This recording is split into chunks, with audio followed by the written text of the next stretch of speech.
Hey guys, welcome to today's class. Have fun. Okay, today we'll be looking at machines, we're looking at work, energy, and power as it all relates to mechanical energy, forms of energy, power, force, and the distance moved, and how all this makes up the build-up of a typical machine. So, firstly, when we're talking about work is the product of the force and perpendicular distance in the direction of the force. So, when we're talking about work, when we say work done and when we say work has been carried out, we're simply saying you have a body,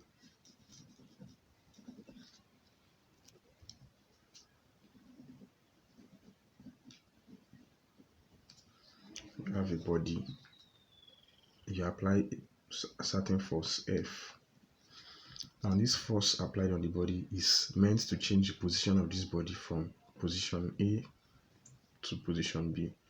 Now this change in position, which is the distance, is brought about by the force.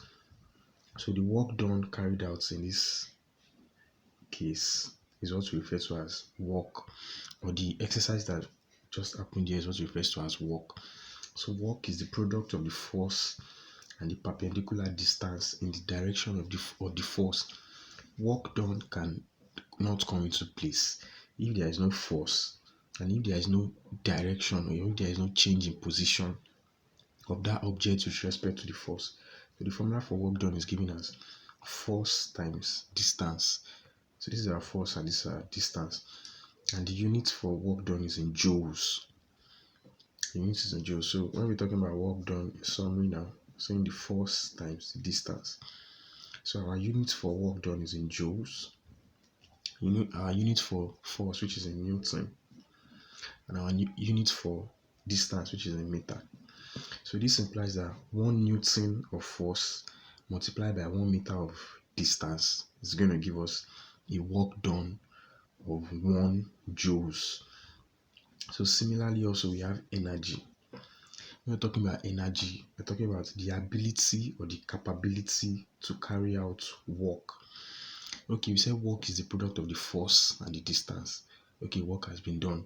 But before this work can be carried out, there has to be a certain amount of ability, stored energy, before you can be able to carry out this work, before you can be able to exert a certain amount of force on this object. So talking about energy, we have various forms of energy in physics. We have mechanical energy, we have electrical energy, we have solar energy, we have heat energy, we have nuclear energy, we have sound energy, and we have chemical energy. Interestingly enough, each forms of this energy, we'll be discussing them in physics, various topics in physics. We're discussing mechanical energy today. Electrical energy, you see them in electricity, in magnetism. When we talk about solar energy, we are talking about lights, energy from light, optics, different forms of energy. We're talking about heat energy also. We're talking about nuclear energy from radioactivity and so on. We're talking about sound energy, the waves. We're talking about chemical energy. So each form or the various forms of energy are interwoven. They are in one way related to each other. And this relationship between these various forms of energy is due to the law of conservation of energy. Now, we have a law. See, energy is the ability to do work. Fine. So when you carry out a certain amount of work now, the work done by this force on this body to change its position, the ability to do that work is what we refer to as the energy, which is the energy. So before the work starts, there is a certain amount of energy we had, and after the work was carried out, there was also a certain amount of energy. So this brings us to the law of conservation of energy. So the law of conservation of energy states that in a closed system, energy can neither be created nor destroyed during a transformation. What does this tell us in summary? We should be able to state this law. So in a closed system, energy can neither be created nor destroyed during a transformation. So what this tells us is that before this force was carried out, before this force was exerted on this body to cause a distance, there was a certain amount of energy, which we refer to as the potential energy. The potential energy of this body at rest. Now, after this object was moved from point A to B, the object had a kinetic energy, and finally at rest, it had its potential energy at rest. So what the conservation of energy laws tells us that energy cannot be created nor destroyed. We cannot lose energy, but we can only transform energy from one form to another. There are various cases in which energy is being transformed. We have mechanical energy. You can transform from mechanical to electrical energy. Your electric ion, now you transform electric energy into heat energy. Sound, you can convert your sound energy to, you can transform your electrical energy to sound energy in your earpiece. You have various appliances in which you can convert energy. So this conservation of energy tells us that energy cannot be created, and that can easily be destroyed, but it can be transformed from one form to another. So quickly we'll be looking at the two primary forms of energy from mechanical energy now. Because in physics now, I'll be talking about machines today. So we're talking about motion, operations, move. When you talk about mechanical energy, it's a form of energy involving motion in most cases. So we have two types of mechanical energy. We have kinetic energy and we have potential energy. We have kinetic energy and we have potential energy. Now, using the same example of this body in rest I used initially, I'm not talking about kinetic energy. Kinetic energy, short form KE, this is just a form of mechanical energy due to motion. You have a body. This body is at rest at point A.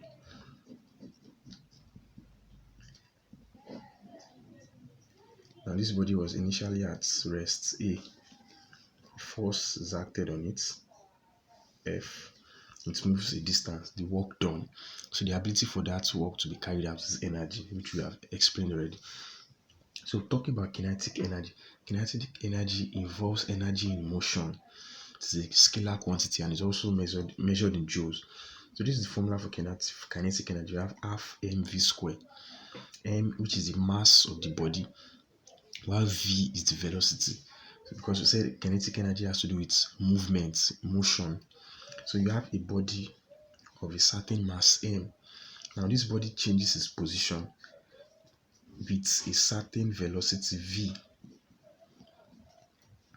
Now the relationship between all what happened here is simply kinetic energy. So the kinetic energy here is half the mass of the body divided by the velocity squared. This is in joules. So this is kinetic energy. It has to do with motion of the body. Also, we have potential energy. When we are talking about potential energy now, short form PE, we are talking about the form of energy that has to do with the position of the body in, or we say the rest state, when the body is in rest.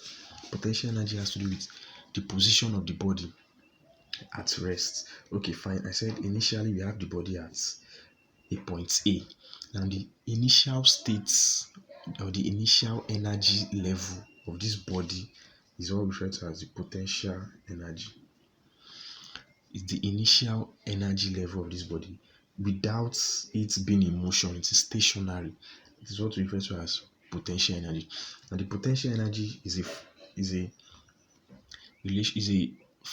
is dependent on the mass of the body, acceleration due to gravity, and height. So in most cases now, when you're talking about kinetic energy, we are talking about motion. When you're talking about potential energy, we are talking about position. So potential energy mostly has to do with height. See, a body, a fruit on a tree, it has a potential energy because it is stationary. It doesn't move till a force you have a fruit, it has a potential energy. It maintains that position until maybe you throw a stone, it begins to drop. So as this body drops, it begins to attain a kinetic energy. Once the fruit comes to the ground, it attains another form of potential energy. That's the summary of kinetic energy and potential energy. We'll be solving examples at the end of the class. So quickly, looking at conservation of mechanical energy. Conservation of mechanical energy. But before that, there are some similarities between kinetic energy, potential energy. These are both forms of mechanical energy. They are measured in joules, so there are differences between them also. Kinetic energy is due to motion, potential energy is due to position. So this has to do with motion. So talking about motion now, talking about horizontal movements, this has to do with height, the vertical form of energy. So I'm talking about conservation of mechanical energy in objects falling under gravity and swinging a simple pendulum bulb. So this is very simple.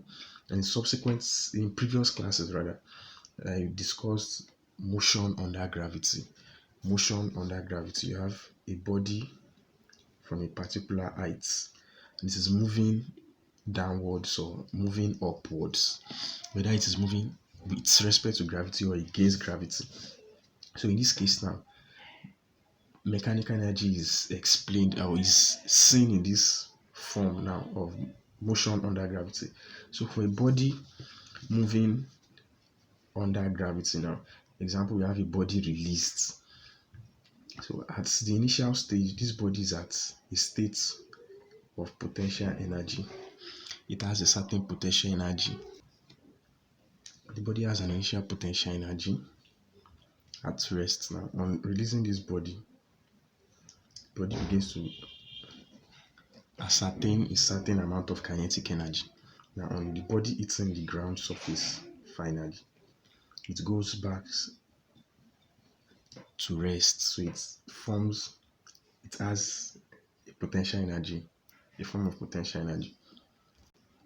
So due to the conservation of energy, conservation of mechanical energy, the potential energy of the body, the potential of the energy of the body on hitting the ground is equals to the initial potential energy of the body plus the kinetic energy.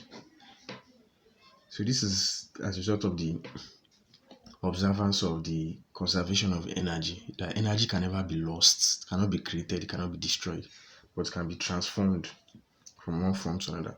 So we also have swinging in a simple pendulum bulb. So let's take a swing. For example, swing goes to and fro.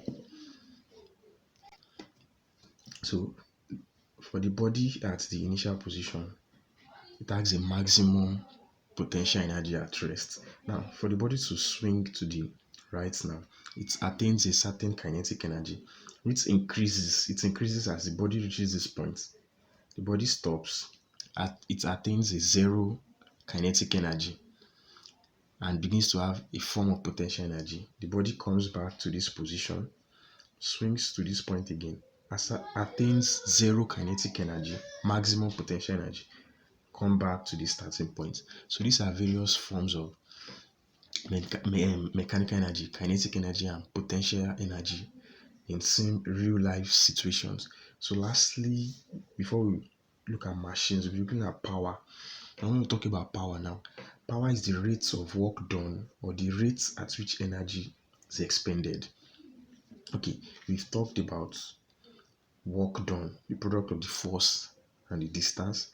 We talked about energy, that is the ability to carry out this exercise.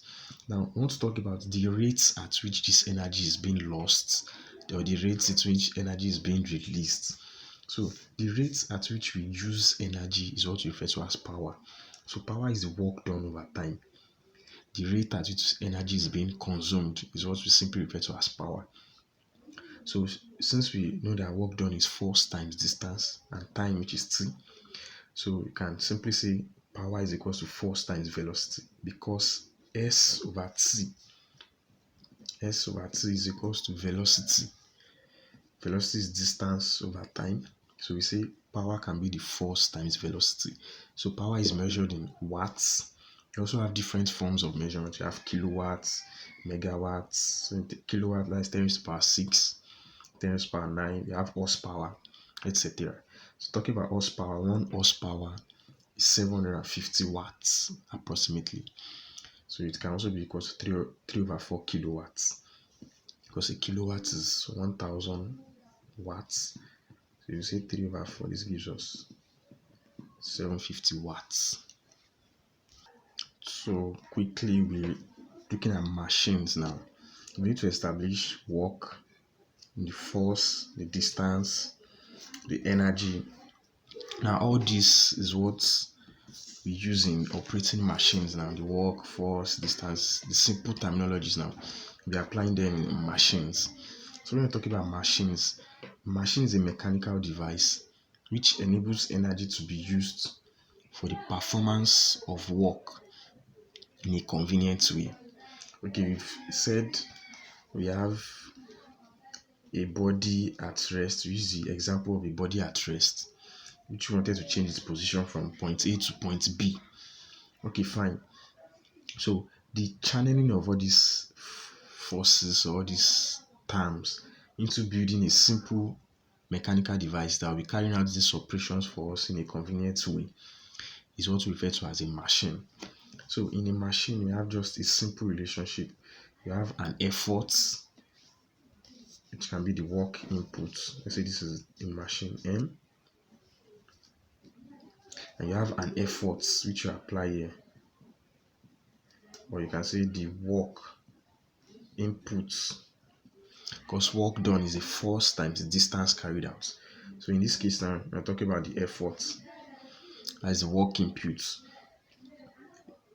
You carry out a particular, you input a certain amount of work done on the machine, and the machine in return carries a load, or you say you have work output.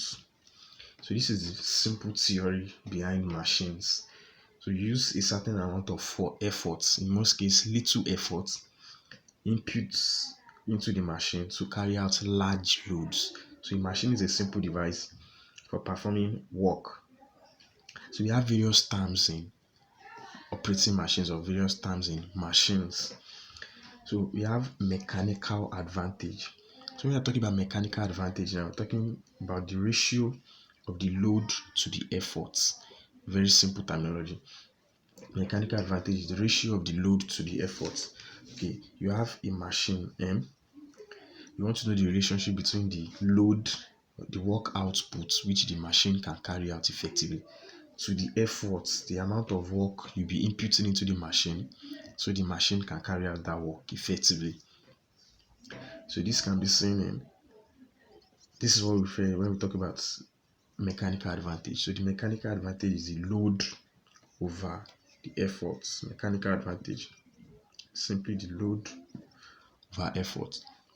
So wherever we have mechanical advantage to be greater than 1, we call it an advantage.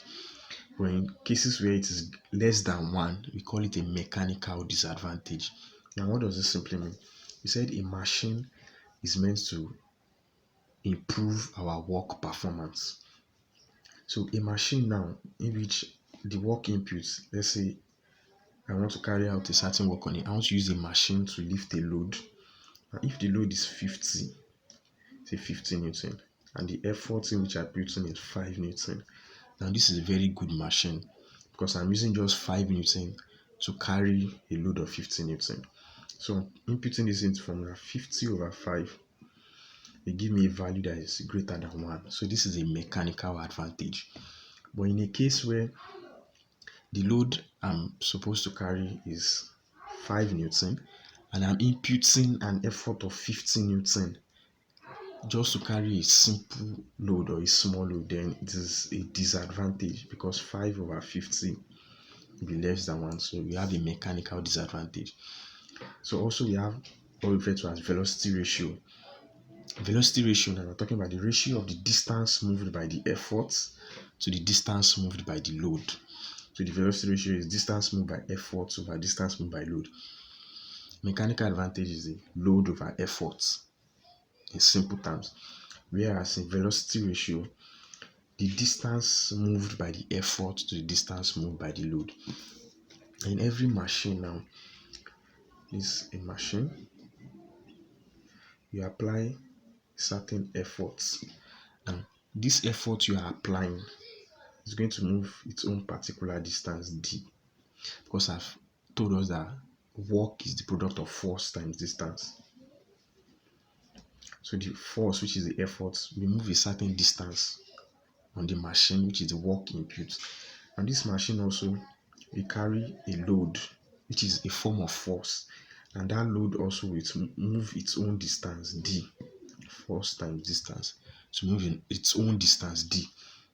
So the relationship between the distance moved by the effort and the distance moved by the load is what we refer to as the velocity ratio.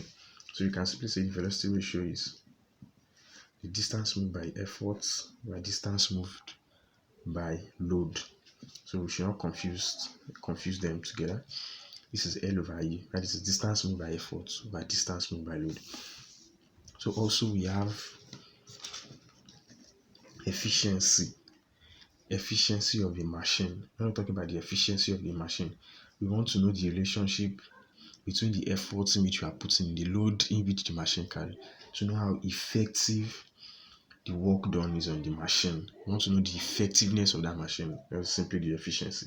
So the efficiency is simply the ratio of the work done by the machine to work done on machine. And this is the formula. So what does this simply tell us? It says it's the relationship between the work done on the machine. Okay, I've said this is the work input. Now the work input is the work done on the machine, while this work output is the work done by the machine. So this is work done by, this is work done on. Work input is the work done on the machine by the efforts. Work output is the work done by the machine, work done by the machine on the load. So the efficiency is the ratio between the work done by the machine to the work done on the load. It gives us the efficiency. So in its simple evaluation, we come to this formula, which is the mechanical advantage over the velocity ratio times 100%. Give us the, so it's just a simple formula. Then we have MA is the load over effort, and VR is the distance moved by the effort over distance moved by load. So the efficiency now is you said the efficiency is the work done by the machine, that's the work done by, that's the load work over the effort work. So this gives us MA over VR times 100%. When we are solving questions now, we'll be seeing how this relates to one another. We've seen it. So we should keep all these notes, these formulas. So also we have various types of machines. We have simple levers. We're talking about levers now, or levers, as you want to pronounce. Just a simple machine which is capable of rotating about a fixed point known as the fulcrum or the support. So in a simple lever now, here is a simple lever. You have the load, you have the effort, you have the fulcrum, which is the support. You have load, you have effort, and you have fulcrum, which is support. So a lever is a simple machine. So in a lever now, you have the efforts, a particular area where there is the efforts, now particular area where it carries the load, and you have the supports. So you have different classes of levers, different classification. You have first class levers, second class levers, and third class levers. Quickly, we'll just be looking at what we mean by that. So when you're talking about first class levers now, in first class levers, the fulcrum is simply the one in the middle. The fulcrum is in between the load and the effort. Very simple. So in this case now, we have our load, we have the fulcrum, and we have the efforts. So that's for first class lever. So example is what we're saying is scissors now. You have a scissors, you have the handle, which is the effort. And this midpoint is the fulcrum, which is support, and here you have the load, where you apply your load L. So a scissors is a simple first class lever. So also we have second class, we have third class. So in a second class lever, what is at the center? The load is the one at the center. So in a second class lever, the load is the one that is in between the effort and the fulcrum. And a simple example of that is what you see in a wheelbarrow. This is a wheelbarrow, this is the handle. So in a wheelbarrow, you have the load, which is in the middle, you have the fulcrum, and you have the effort. So the fulcrum and the effort are on either side, while the load is in between. So the third case we have is when you have the efforts in between. This is the effort is at the center. You have the effort at the center. A simple example is our table knife. So when you're using your knife, now you have a knife, you have your hand, this is your hand. So this is where our load is being applied. This is the load. This is where we apply the effort. Now holding our knife is our hand that supports us, which is the fulcrum. So in this case, we have the effort in the middle, the load and fulcrum on opposite side. So in a first class lever, we're talking about fulcrum in the middle. Second class lever, you're talking about load in the middle. Third class lever, you're talking about efforts in the middle. So people will be looking at other types of simple machines. You have inclined planes. Talking about inclined planes, simply referring to, you have planes inclined, as the name implies, inclined to certain angles. You have this amount of load which you intend to move. So you apply certain force at certain angles to carry out the work efficiently. So in inclined planes, you have the mechanical advantage to be load over effort, while the velocity ratio is 1 over sine theta. And sine theta is the angle here. So you also have a pulley. A pulley.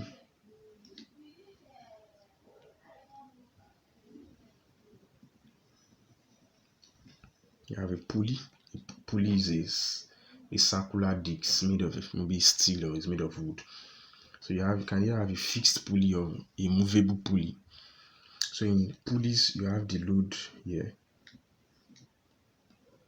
and you have the efforts, and this is the axis where the support is. So in a pulley, simply have efforts. You have, say, a wire or a round, a string which supports the load.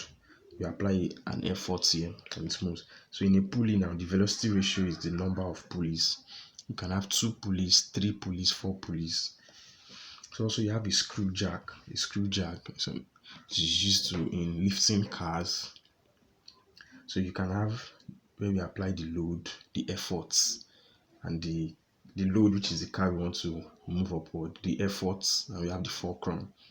So in a screw jack, the mechanical advantage is load over efforts. How the velocity ratio is 2 pi a over p. So you also have a wheel and axle. We have hydraulic press, and we have gear wheels. So in a wheel and axle is something similar to a pulley, but in this case we have a large diameter wheel and a smaller diameter axle. So it's simply rotation that causes the work to be carried out. So we also have hydraulic press. When I discussed pressure in previous classes, I discussed hydraulic press. Now, hydraulic press is based on the principle of Pascal principle, where you exert force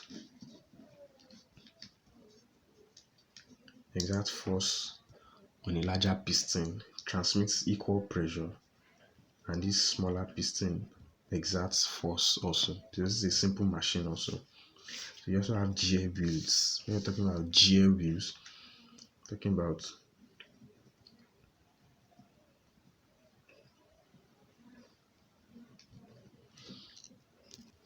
Okay, this is a simple motion mechanism used to transmit power from one shaft to another. You have a smaller shaft, you have a larger shaft.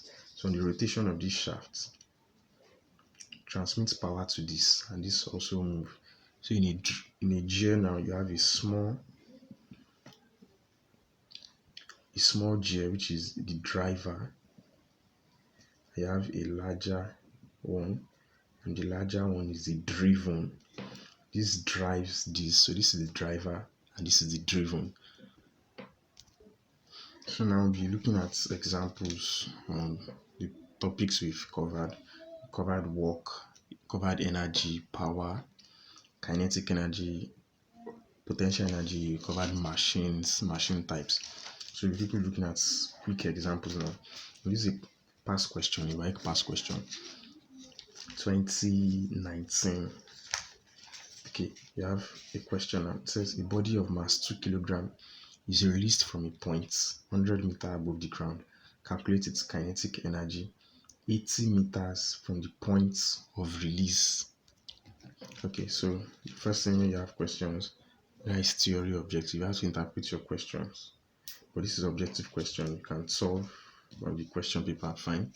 So you are given a body of mass 2 kg is released from a point 100 meters above the ground. So you have, this is the body released from a point 100 meters above the ground. Now it lands 80 meters from the point of release. So this body lands at this point 80 meters from the point of release, 80 meters.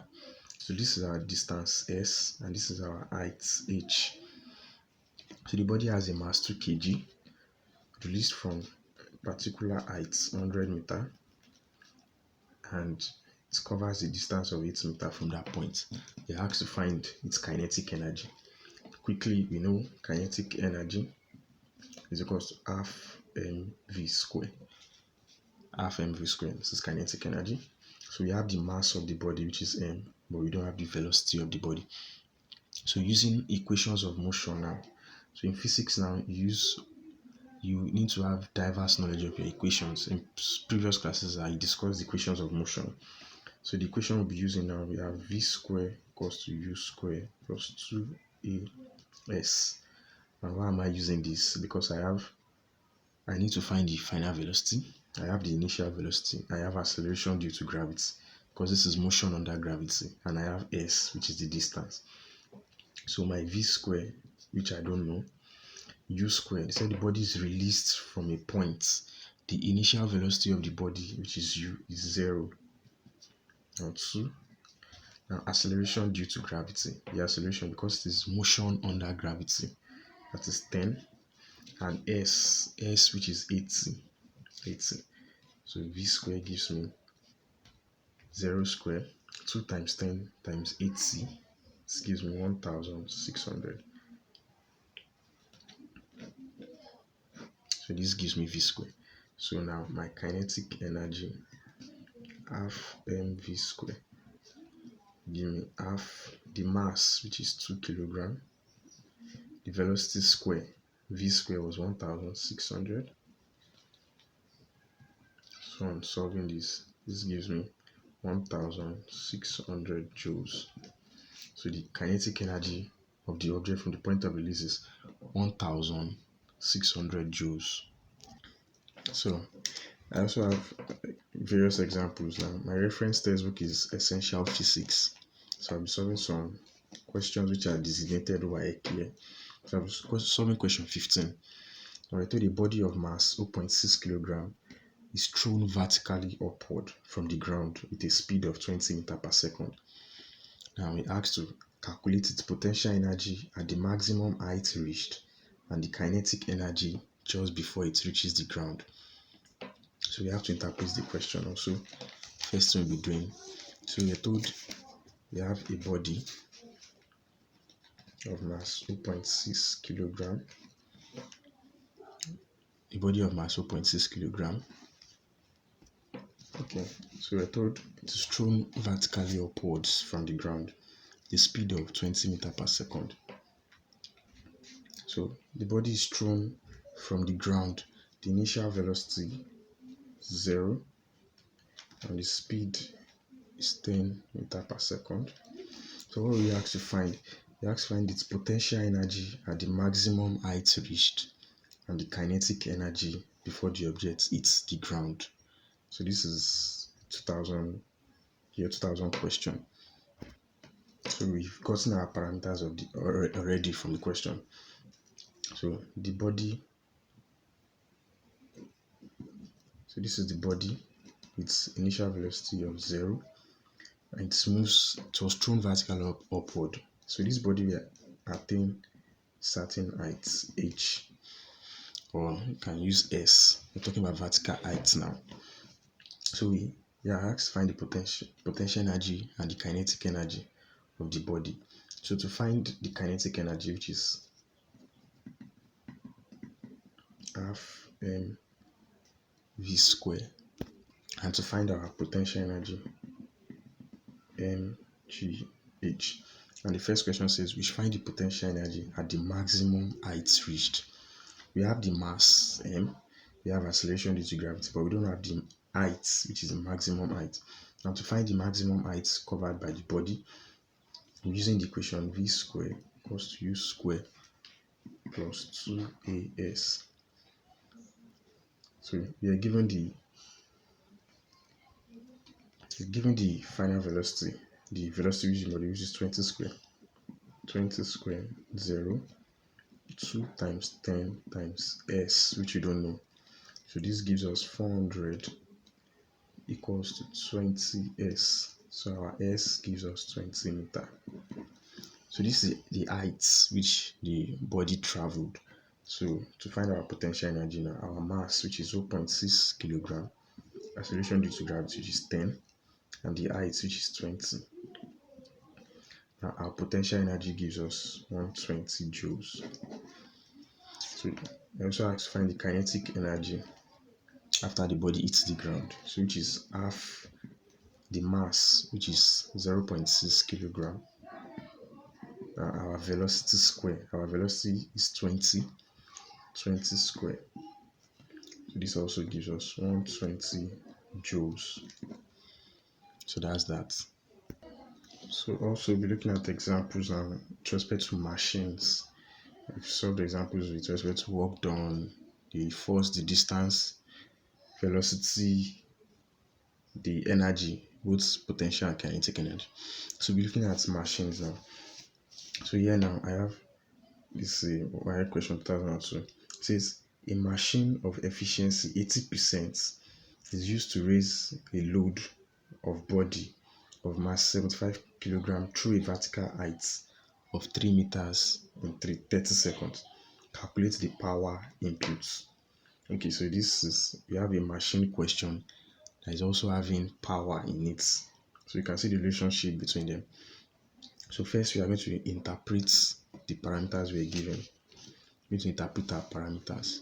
So taking into account, I told the machine has an efficiency of 80%. So the efficiency of the machine is 80%. So we are told it is used to raise a load of body of mass 75 kg. So our load is 75 kilogram. But we have to convert to Newton. So we multiply by 10. So this gives us 750 Newton. Okay. The load of the body moved through a vertical height of 3 meters. So the distance moved by load was 3 meters. And we are told time taken was 30 seconds. 30 seconds. Now we are asked to find the power inputs. Power inputs. Now if you recall, I said power is the work done over time. That's our formula for power. So for us to find our power inputs now, we need to know the work inputs. Without us knowing the work inputs, we can't find the power inputs. So we can't have our power inputs without knowing the work inputs. So I recall now, one of the formulas for machines, efficiency equals to MA over VR times 100 That is, efficiency is mechanical advantage over velocity ratio times 100%. So I also told us that the efficiency is the work done by the load over the work done by the effort times 100%. Recall that mechanical advantage is load over effort. Velocity ratio is distance moved by effort over distance moved by load. So for efficiency now, so we have the work done by the load over work done by the effort. So what does this imply now? So we have our efficiency. Our efficiency was 80%. This is 80. And the work done by the load, the same as saying the load times distance, and also saying effort times distance times 100. You can see the interpretation. So our load, which is 750 Newton, we're told the load moved a distance of 3 meters. 3 meters. Now we don't know the efforts and we don't know the distance. So because we don't know that, that is our work inputs. Don't forget that the work done by the load, that is the work output. The work done by the efforts is the work input. So the efficiency can also be work output over work input. So we don't know this, so we just call it W. We don't know the efforts and the distance. We don't know the inputs. Because if you recall that a machine has efforts, load. Effort is the work input. Machine, load, work output. So we don't have that as W. Then multiply by 100. So by analyzing this gives us 80 W equals to 750 multiplied by 3, then multiply by this 100 will give us 225. So this is going to give us our work input, will give us 2812.5 joules. So this is our work input. Remember, we are told to find the power input. So if you recall that power is work done over time, and since we've calculated our work inputs, the work done by the effort, that is the work input, to be 2812.5. And we're told the time taken from the question was 30 seconds. The time was 30 seconds. So divided by 30. So this gives us 93.75 watts. Gives us 93.75 watts. Okay, so we have another example, which is example 27. We are told a simple machine with an efficiency of 75% lifts a load of 5,000 Newton. So we have to interpret that also. Okay, a simple machine with an efficiency of 75%. So the efficiency of the machine is 75%. So we're told it lifts a load of 5,000 Newton, and the load is 5,000 Newton. So it also says when a force of 500 Newton is applied, and the force applied is the effort, which is 500 Newton. So it says when a force of 500 Newton is applied to it, calculate the velocity ratio of the machine. This is 2001. We have to find the velocity ratio of that machine. Okay. So if you recall that the efficiency of the machine is 75%. 75%. The load is 5,000 Newton. The effort is 500 Newton. We have to find the velocity ratio of the machine. So if you recall that efficiency, so it just depends on you interpreting the formula for efficiency which you'll be making use of. So efficiency is the mechanical advantage over velocity ratio times 100. We have to find the velocity ratio. We have our efficiency at 75. We don't know our mechanical advantage, but we know that mechanical advantage is load over effort. So our load here is 5,000 the effort, which is 500. So this gives us 10. So now